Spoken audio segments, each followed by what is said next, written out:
TB dam crust gate ಕೊಚ್ಚಿ ಹೋಗಿದ್ದಕ್ಕೆ ಈಗ ಆಕ್ರೋಶ ಕೂಡ ವ್ಯಕ್ತವಾಗ್ತಾ ಇದೆ. ಪ್ರತಿ ಬಾರಿ ಕೂಡ ಈ ಥರ ಆಗಲ್ಲ. ಆದರೆ ಈಗ ಈ ಘಟನೆಯಿಂದಾಗಿ ಸಿದ್ದರಾಮಯ್ಯ ಆಗಮನಕ್ಕೂ ಮುನ್ನವೇ ಪ್ರತಿಭಟನೆ ವ್ಯಕ್ತವಾಗ್ತಾ ಇದೆ. ಕಿವಿಯಲ್ಲಿ ಚೆಂಡು ಹೂ ಇಟ್ಕೊಂಡು ರೈತರು ಪ್ರತಿಭಟನೆಯನ್ನು ಮಾಡ್ತಾ ಇದ್ದಾರೆ.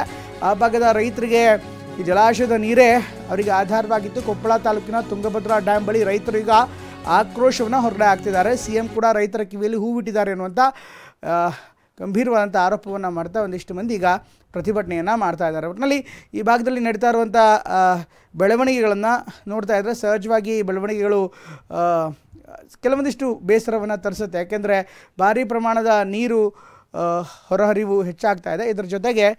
ಇದರ ಜೊತೆಗೆ ರೈತರು ಕೂಡ ಆಕ್ರೋಶವನ್ನು ಹೊರಡಾಗ್ತಾರೆ. ಇನ್ನು ಈ ಬಗ್ಗೆ ನಮ್ಮ ಪ್ರತಿನಿಧಿ ಸಂಜಯ್ ಒಂದು ವಿಶೇಷವಾದಂಥ ವರದಿಯನ್ನು ಕೊಟ್ಟಿದ್ದಾರೆ, ನೋಡೋಣ. ತುಂಗಭದ್ರಾ ಜಲಾಶಯದ 19ನೇ ಕ್ರಸ್ಟ್ ಗೇಟ್ ಕೊಚ್ಚಿಕೊಂಡು ಹೋದಂಥ ಪರಿಣಾಮವಾಗಿ ಇದೀಗ ಅಪಾರ ಪ್ರಮಾಣದ ನೀರು ಹರಿದು ಹೋಗ್ತಾ ಇರುವಂಥದ್ದು. ಇದು 4 ಜಿಲ್ಲೆಯ ರೈತರ ಆತಂಕಕ್ಕೆ ಕೂಡ ಕಾರಣವಾಗಿರುವಂಥದ್ದು. ಅದರಲ್ಲೂ ಕೂಡ ಇವತ್ತು ಜಲಾಶಯಕ್ಕೆ ಸಿದ್ದರಾಮಯ್ಯನವರು ಭೇಟಿ ನೀಡ್ತಾ ಇದ್ದಾರೆ. ಈ ಹಿನ್ನೆಲೆಯಲ್ಲಿ ಅನೇಕ ರೈತರು ಇದೀಗ ಡ್ಯಾಮ್ನ ಮುಂಭಾಗದಲ್ಲಿ ಬಂದು ಪ್ರತಿಭಟನೆಯನ್ನ ಮಾಡ್ತಾ ಇರೋದು.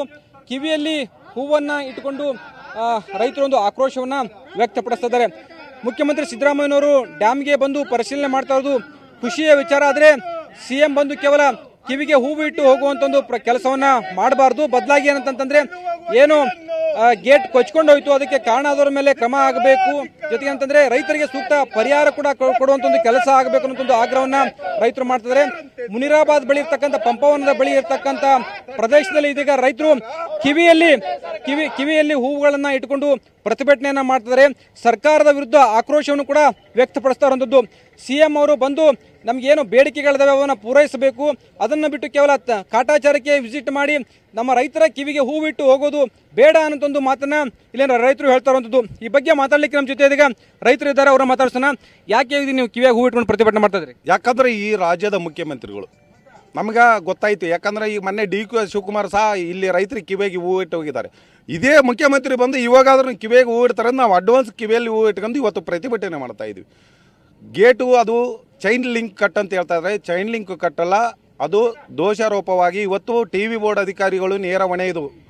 ಯಾಕಂದರೆ ಇವತ್ತು ವೈಜ್ಞಾನಿಕ ತಂಡಗಳು ಏನು ಬಂದಿದ್ದಾವೆ ಕಾಟಾಚಾರಕ್ಕೆ ಮಾತ್ರ ಇವತ್ತು ಇಲ್ಲಿ 5 ಗೇಟ್ಗಳನ್ನು ಇವತ್ತು ತಯಾರಿಸಿ ಅದು 2-3 ದಿನದಲ್ಲಿ ಅಂತ ಹೇಳ್ತಾರೆ. ನಮಗೆ ಇನ್ನೂ ಭರವಸೆ ಇಲ್ಲ, ಇನ್ನೂ 1 ವಾರ ಆಗ್ತದೆ.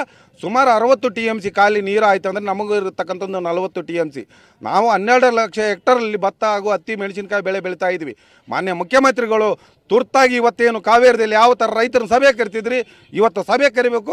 ಅದರೊಂದಿಗೆ ಇವತ್ತು ಇಲ್ಲೇ ಚರ್ಚೆ ಮಾಡಬೇಕಂತ ನಾವು ಮಾನ್ಯ ಮುಖ್ಯಮಂತ್ರಿಗೂ ಒತ್ತಾಯ ಮಾಡ್ತಾ ಇದ್ದೀವಿ. ಮುಖ್ಯಮಂತ್ರಿ ಏನಾದರೂ ಸಭೆ ಕರಲಿಲ್ಲ ಅಂದರೆ ನಾಳಿಂದ ಉಗ್ರವಾದ ಹೋರಾಟ ಆಗ್ತದೆ. ನದಿಯಲ್ಲಿ ಸಹ ಪ್ರಾಣ ತೆಗಿಲಕ್ಕೆ ನಾವು ಸಿದ್ಧರಿದ್ದೀವಿ, ಡ್ಯಾಮ್ನಲ್ಲಿ ಪ್ರಾಣ ತೆಗಿಲಿಕ್ಕೆ ಸಿದ್ಧರಿದ್ವಿ. ಕೂಡಲೇ ಮಾನ್ಯ ಮುಖ್ಯಮಂತ್ರಿಗಳು ಅಧಿಕಾರಿಗಳ ಜೊತೆ ರೈತರ ಮುಖಂಡರನ್ನು ಸಭೆ ಕರಿಬೇಕಂತ ಒತ್ತಾಯ ಮಾಡ್ತಾ ಇದ್ದೀನಿ. ಇವತ್ತು ಇದೀಗ ಕ್ರಸ್ಟ್ ಗೇಟ್ ಒಂದು ಅಳವಡಿಕೆ ಮಾಡ್ತಾ ಇದ್ದಾರೆ, ಅದ್ರ ಬಗ್ಗೆ ಏನಂತೀರಿ? ಕ್ರಸ್ಟ್ ಗೇಟ್ ಇವತ್ತೇನು ಅಳವಡಿಕೆ ಸುಮಾರು ಈಗ 3 ಕಂಪ್ನಿಯಲ್ಲಿ ನಡೀತಾ ಇದ್ದೇವೆ. ನಾವು ಸಹ ಅಲ್ಲಿಗೆ ವಿಸಿಟ್ ಕೊಟ್ಟಿದ್ದೀವಿ. ಓನ್ಲಿ ಅದು ತಾತ್ಕಾಲಿಕ ಗೇಟ್, ಅದು ಪರ್ಮಿಟ್ ಗೇಟ್ ಅಲ್ಲ.